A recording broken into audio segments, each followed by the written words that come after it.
Come to me, all who labor and are burdened, and I will give you rest.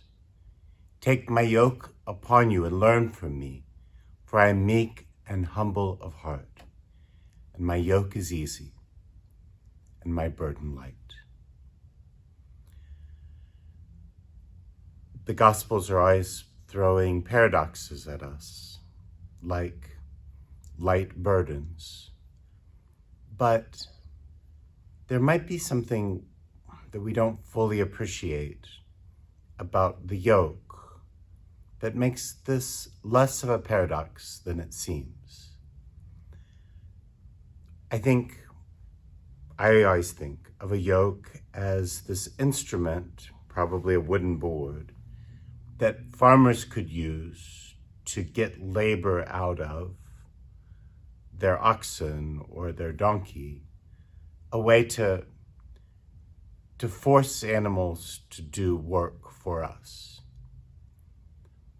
But I think there's two aspects of this yoke that we might not want to overlook.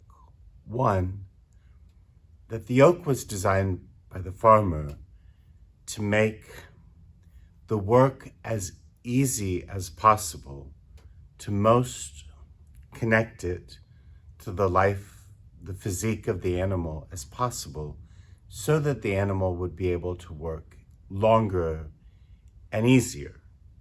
Right? The idea of the yoke is that it attaches this burden to the animal in a way that is easiest to support.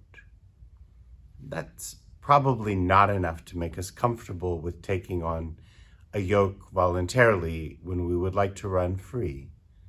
But there's one other thought, that yokes aren't a single animal implement. They're designed to help two or four, but we'll say two, oxen pull together.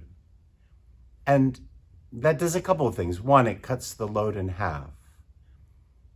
But more than cutting the load in half, it lets the animals play to each other's strengths.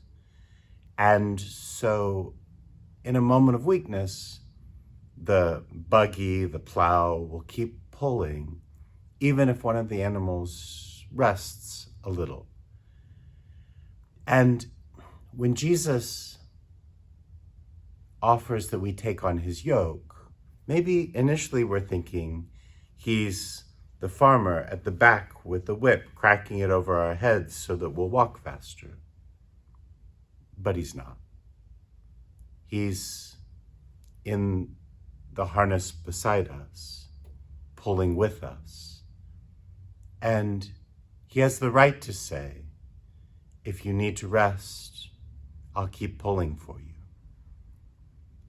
I was looking for images this week of the yoke, and a beautiful image of Christ's yoke.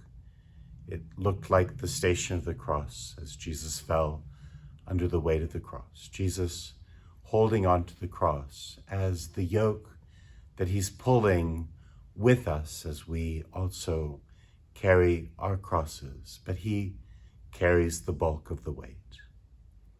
I just wanted to offer that twist on the idea of the yoke, both that it's designed to make it easier for us to pull, and that the one harnessed next to us will do a lot of the pulling for us. And he's promised it, and he's made good on it, so we can trust that. Like that was my main goal, and I'm gonna cut this short today because there's a reflection I really want to suggest that you read. You can't watch it on YouTube. You have to read it. Dr. Susan McGurgan's reflection for this Sunday, the best reflection I've seen for this Sunday's readings. And just to tease it, it starts with Alice and the Red Queen and makes its way through the burdens and struggles of our life, and helped me understand more deeply the value of laying down my burdens, but taking on the yoke of Christ Jesus. I'll put that link in the comments. And more than usual, I would highly recommend that you consider reading that reflection this week.